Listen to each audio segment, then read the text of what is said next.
Hey everyone, and welcome to today's Explainer. So today we are unpacking something absolutely wild. We're going to dive into a widely circulated, incredibly provocative framework of dark psychology that basically argues society is actively manipulating you. And look, whether you end up finding this perspective completely terrifying, deeply enlightening, or honestly just a really fascinating psychological study, my goal here is to just break down exactly what this source is claiming. We're staying completely impartial, and we're going to map out these 8 harsh truths so you can really understand the nuts and bolts of this highly controversial worldview. Let's get into it. To really wrap our heads around this perspective, we actually need to rewind all the way back to the 16th century philosopher Niccolo Machiavelli. Because this entire worldview is grounded in one major Machiavellian concept, which is that we live in a fundamentally selfish world. To survive it, brute strength just isn't going to cut it. You have to be strategically cunning.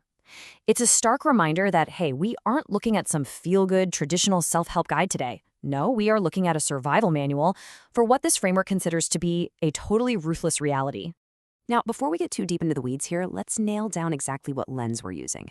Dark psychology, at least how it's presented in our source today, looks at every single human interaction as an intense power struggle. There's no gray area, no middle ground, it's just a stark black and white division between the predator and the prey. The stated goal of this philosophy is unapologetically cynical. It literally wants to tear away what it calls the veil of blindness that society has just comfortably placed over your eyes. All right, let's kick things off with Section 1, the grand illusion. You know how, practically since childhood, we're fed this narrative? Work hard, play fair, be a good person, and eventually you'll be rewarded with respect and success. Well, this framework argues that is a deliberate fiction, a societal lie meant to keep you docile and easy to control. The dark reality, they say, is way starker. The world is an open hunting ground, and if you're just sitting around waiting for fairness, you're literally just prey. The elites at the top, they aren't looking out for you. They are just using you as a stepping stone to elevate themselves. Moving right along to Section 2, the myth of virtue. Okay, this is where things get really intense. The framework throws out this fascinating, albeit very dark, theory about virtue itself. It argues that concepts like good and bad or right and wrong aren't these universal cosmic truths at all. They're just constructs. In fact, it claims morality was actually created by the weak to forge these invisible chains, specifically to keep the strong from taking over. It's completely designed to prevent rebellion and protect fragile power structures. Basically, by convincing you to play by the rules of goodness, the weak make sure you never actually threaten their existence. It is a total 180 on how we normally view ethics. Which leads us directly into Section 3, the illusion of trust. So if the whole concept of morality is a lie, how are we supposed to interact with each other? Well, the answer here is brutally focused on utility. The very first harsh truth presented is that the world places absolutely zero value on your tears, your sorrow, or your struggles. Simply put, nobody cares about your pain. Your worth in this entire framework is strictly and exclusively tied to how useful you are to other people. And that brings us to this ruthless little thing called the cycle of utility. It goes like this. You provide value and you are appreciated.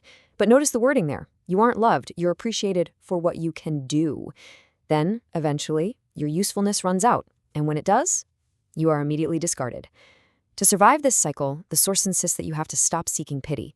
You've got to stop wanting people to feel sorry for you, and instead, work actively to make yourself completely, undeniably indispensable.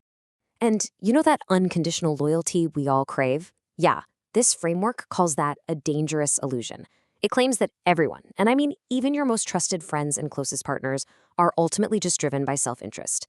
The really chilling takeaway here is that people will betray you the exact second your interests clash with theirs. So the advice? You must always protect your own back and verify absolutely everything, because absolute trust is just a massive weakness. Let's shift gears into Section 4, the dynamics of power. So if trust is out the window and utility is everything, how do you actually get ahead? Well, the mechanics of power here are aggressively proactive. Nobody is just going to hand you a crown. Power is seized, it is never gifted. If you just wait around for your turn, you're going to be left with scraps. You have to forcibly carve out your space so undeniably that the world literally has no choice but to make room for you. And get this, cruelty is forgiven, but weakness never is. Society might publicly gasp at ruthlessness, but behind closed doors, it respects it, while it will forever trample all over the weak. And here is a classic dark psychology twist for you when it comes to leadership. We're always told it's better to be loved than feared, right? Well, the source argues that love is incredibly fickle and conditional. People only love you when it's convenient for them. Fear, on the other hand, that is permanently tied to human survival instincts. If people fear the consequences of crossing you, they will absolutely never dare to violate your boundaries. But to actually wield that power, you don't even need the truth. You just need perception. In this framework, objective reality matters way less than what people believe is real. The quote here really says it all. Play with human emotions and illusions, not objective facts. The idea is that whoever masters the art of shaping perception, of creating the best illusions, is the person who ultimately rules the world. And that brings us to our final piece of the puzzle, Section 5, the ultimate reality. This whole worldview really builds up to one incredibly bleak idea about the human condition on this battlefield. Truth number 8 demands absolute, uncompromising self-reliance. It states, dependence is the first step to destruction.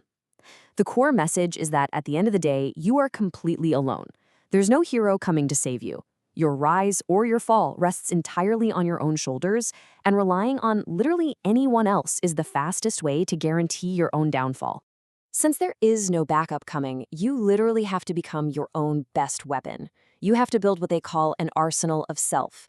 Your only true allies are your own strength, your own brain, and your own willpower. You have to rely solely on those 3 things if you want to conquer life's solitary war. Basically, all those comforting stories society fed us to make us feel safe, they were actually poison. Those societal lies about fairness and justice are the exact reason you've been repeatedly losing. Why? Because you've been playing a completely ruthless game using the rules of the weak. So what is the bitter cure?